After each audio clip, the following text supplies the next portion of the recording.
bahwasanya innallaha yaghfirudz dzunuba jami'a. Allah itu mengampuni segala dosa. Apapun dosa yang dilakukan, maka Allah akan mengampuninya. Nah, Bapak Ibu, maksud mengampuni semua dosa ini apabila hamba tersebut dalam keadaan hidup. Ada satu dosa, namun apabila hamba itu sudah meninggal, membawa dosa-dosa, ada satu dosa yang tidak bisa diampuni oleh Allah, yaitu dosa syirik. Maka dosa syirik ini tidak diampuni Allah, Bapak Ibu, kalau sudah meninggal, kalau dia mati dalam keadaan syirik. Tapi kalau dia masih hidup, dia berbuat syirik, lalu sempat bertaubat kepada Allah, maka Allah pun mengampuni. Sabbihisma rabbikal a'la alladzi khalaqa fasawwa. A'udzu billahi minasy syaithanir rajim. Bismillahirrahmanirrahim. Assalamualaikum warahmatullahi wabarakatuh.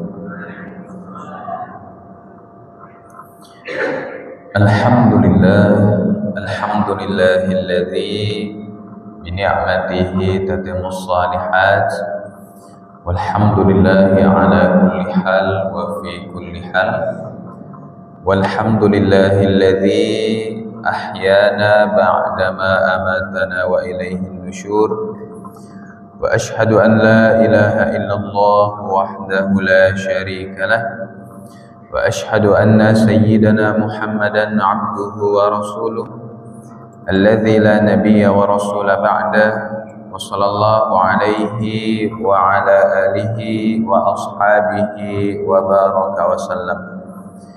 Amma ba'd, faqala Allah ta'ala fi kitabihil karim, na'udzu billahi as-sami'il 'alim minasy syaithanir rajim. Bismillahirrahmanirrahim. Qul ya ibadiyalladzina asrafu ala anfusihim la taqnatu min rahmatillah innallaha yaghfirudz dzunuba jami'a innahu huwal ghafurur rahim. Shadaqallahul azim. Bapak Ibu hadirin sedang jamaah subuh Masjid Jami' Hasanuddin Sabbihisma Rabbikal A'la yang dimuliakan Allah. Segala puji hanya bagi Allah yang kita senantiasa bersyukur kepadanya. Allah masih perkenankan kita untuk berkumpul bersama di ruangan masjid yang kita banggakan ini dalam rangka melaksanakan kewajiban kita sebagai muslim, yakni salat subuh berjamaah. Alhamdulillah sudah kita lakukan dengan cara yang paling dicintai Allah, berjamaah di awal waktu di masjid. Lebih-lebih sekarang kita berada di 10 hari pertama bulan Dzulhijjah, hari-hari yang istimewa. Insya Allah dalam 3 hari lagi kita akan merayakan hari raya Kurban sebagai syiar yang agung daripada agama Allah. Mudah-mudahan sholat subuh yang kita kerjakan ini mendapat sebaik-baik balasan di sisi Allah, dan semoga kita tercatat sebagai orang-orang yang bertakwa yang Allah masukkan ke dalam golongan hamba yang selamat. Amin ya rabbal alamin.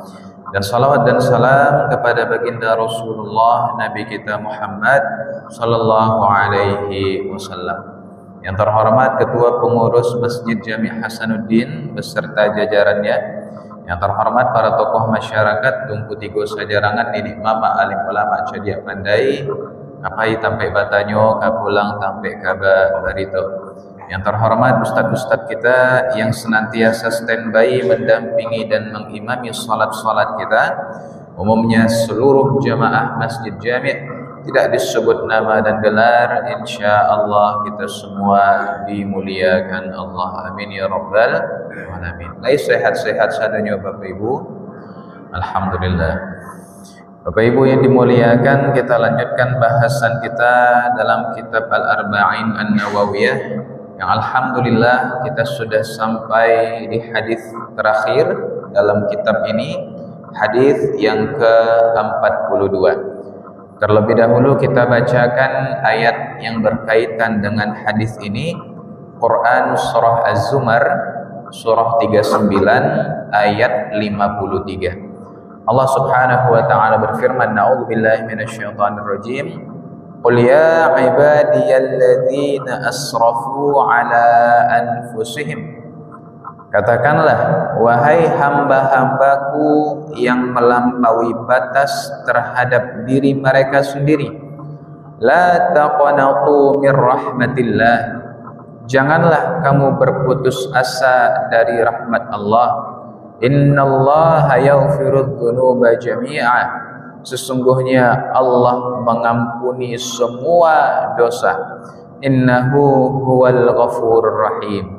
Dan sesungguhnya Allah itu Maha Pengampun lagi Maha Penyayang. Hadis yang ke-42 ini diriwayatkan oleh sahabat Anas bin Malik radhiyallahu anhu. Pelayannya Nabi sallallahu alaihi wasallam. 10 tahun dia hidup bersama Nabi, menservis Nabi dalam segala tindak tanduk kehidupan beliau. An Anas radhiyallahu anhu qala sami'tu Rasulullah sallallahu alaihi wasallam yaqul qala Allah taala. Dari Anas bin Malik, ia berkata, aku mendengar Nabi sallallahu alaihi wasallam bersabda bahwa Allah Subhanahu wa taala berfirman. Tandanya ini adalah hadis qudsi, hadis yang bersumber dari Allah Subhanahu wa taala. Apa kata Allah? Ya bani Adam, wahai anak Adam, innaka ma da'awtani wa rajautani ghafartu lak ala ma kana minka wala abani. Wahai anak Adam, sesungguhnya selagi engkau berdoa kepadaku dan berharap kepadaku, aku ampuni dosa yang ada padamu dan aku tidak peduli betapa banyaknya. Ya bani Adam, law balagat dhunubuka ananas samai thumma astaghfartani ghafartu lak. Wahai anak Adam, seandainya dosa-dosamu setinggi langit begitu banyak, kemudian engkau meminta ampun kepadaku, pasti aku ampuni. Ya bani Adam, innaka law ataitani biqurabil ardi khataya thumma laqitani la tusyrik bi syai'an la ataituka biqurabiha maghfirah. Wahai anak Adam, seandainya engkau mendatangiku dengan dosa sepenuh bumi, kemudian engkau menemuiku tanpa menyekutukanku dengan apapun, pasti aku akan menemuimu dengan ampunan sepenuh bumi itu pula. Hadis rawahu Tirmizi wa qala haditsun hasan. Ini hadis riwayat Imam At-Tirmizi dan status hadisnya adalah hasan. Bapak Ibu yang dimuliakan Allah, maka inilah hadis yang terakhir dalam kitab Al-Arba'in An-Nawawiyah yang temanya adalah luasnya pengampunan Allah. Jadi Imam An-Nawawi meletakkan hadis ini paling ujung, paling terakhir sebagai penutup, seolah-olah memberikan kesan setelah kita dihadapkan pada berbagai persoalan, masalah fikih, masalah adab, masalah hukum dan lain-lain, kemudian ditutup dengan luasnya pengampunan Allah. Kabar gembira bagi kita semua bahwasanya kita memiliki Tuhan yang sangat pemurah kepada kita, yang sangat cinta kepada kita dan tidak sungkan untuk mengampuni dosa-dosa kita. Hadirin yang dimuliakan Allah, ada beberapa pelajaran yang kita ambil dari hadis yang mulia ini. Yang pertama, luasnya rahmat dan ampunan Allah. Allah mengampuni segala dosa. Ini sebagaimana yang disampaikan oleh Allah juga dalam ayat yang kita bacakan tadi, bahwasanya innallaha yaghfirudz dzunuba jami'a. Allah itu mengampuni segala dosa. Apapun dosa yang dilakukan, maka Allah akan mengampuninya. Nah, Bapak Ibu, maksud mengampuni semua dosa ini apabila hamba tersebut dalam keadaan hidup. Ada satu dosa, namun apabila hamba itu sudah meninggal, membawa dosa-dosa, ada satu dosa yang tidak bisa diampuni oleh Allah, yaitu dosa syirik. Maka dosa syirik ini tidak diampuni Allah, Bapak Ibu, kalau sudah meninggal, kalau dia mati dalam keadaan syirik. Tapi kalau dia masih hidup, dia berbuat syirik, lalu sempat bertaubat kepada Allah, maka Allah pun mengampuni. Nah, jadi kalau dibawa mati dosa syirik tadi, alun sampai ditaubati, itulah yang tidak diampuni Allah tersebut. Nah, hadirin yang dimuliakan Allah, namun apabila seorang hamba masih hidup, Allah akan ampuni semua dosanya tanpa sungkan. Itu adalah hal yang ringan bagi Allah.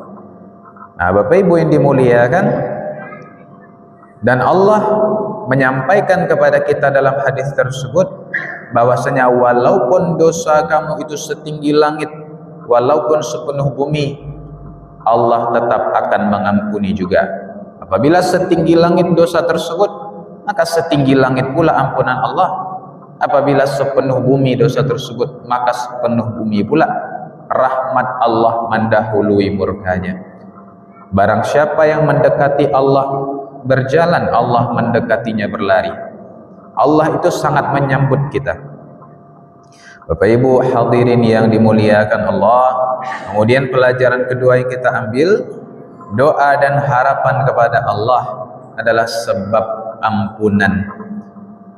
Di hadis tersebut, Allah Subhanahu wa taala sampaikan ya bahwasanya apabila kamu berdoa dan berharap kepadaku.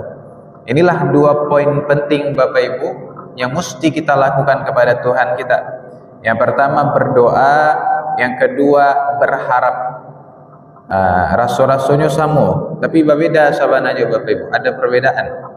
Kalau berdoa itu apa yang kita sampaikan langsung kepada Allah, itu apa yang kita minta kepada Allah dengan lisan kita, dengan penuh penghayatan. Sedangkan berharap kepada Allah itu adalah bagaimana prasangka kita kepada Allah. Jadi pesan Nabi di dalam hadis, berdoalah kepada Allah dengan yakin bahwasanya Allah akan mengabulkan doa kamu. Jadi berdoa kepada Allah itu bukan setengah-setengah. Nah, kan tak dikabulkan tak indah. Doa sajalah tuang-tuang kok dikabulkan. Tidak begitu. Berdoa kepada Allah itu dengan optimisme, dengan penuh keyakinan. Kita yakin Allah pasti mengabulkan. Maka Allah sesuai prasangka hambanya. Sebagaimana yang dulu pernah kita bahas dalam wirid, berprasangka baik kepada Allah. Inni inda dhanni abdi bi. Aku sesuai prasangka hambaku kepadaku, kata Allah. Bapak Ibu hadirin yang dimuliakan Allah, maka teruslah berdoa kepada Allah, terus berprasangka baik kepadanya, dan jangan pernah merasa tertolak dari rahmatnya. Oh hamba kok banyak na dosa, lah banyak na dosa hamba salangi dan bumi, anda akan diampuni Allah gaido. Itu menurut kita Bapak Ibu.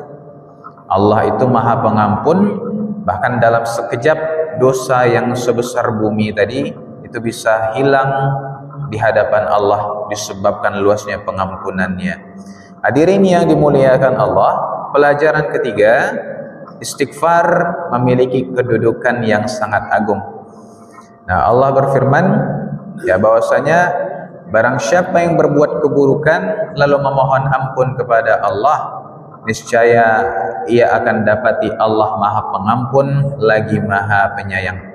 Makanya para ulama sangat menganjurkan kita untuk banyak istighfar, memohon ampun kepada Allah. Dalam setiap kita selesai sholat, setiap kita melakukan suatu kesalahan, maka istighfarlah. Seorang orang soleh mengatakan, sesungguhnya Tuhan telah memberikan kepada kalian obat bagi penyakit yang sering kalian derita. Penyakit kalian adalah dosa dan obatnya adalah istighfar. Istighfar ini memiliki manfaat yang besar dan sudah sepatutnya kita biasakan dalam hidup. Bahkan Nabi SAW itu beristighfar kepada Allah dalam sehari 100 kali. Padahal beliau adalah orang yang suci dari dosa, maksum, terjaga. Namun beliau 100 kali minimal, dalam hadis lain 70 kali. Ini menunjukkan pentingnya istighfar. Kalau Nabi saja 100 istighfarnya, maka kita yang banyak dosa ini sepatutnya melebihi itu. Hadirin yang dimuliakan Allah. Kemudian Allah menyampaikan dalam hadis tersebut pelajaran yang keempat, bahwasanya dosa sebesar apapun masih mungkin diampuni Allah selama meninggal di atas tauhid, selama kita dalam keadaan muslim. Maka Bapak Ibu, catatan daripada hadis ini adalah ampunan Allah itu bagi orang-orang Islam, bagi orang yang meninggal dalam keadaan muslim. Apabila dia keluar dari agama Islam, maka terlepaslah dari ampunan Allah tersebut.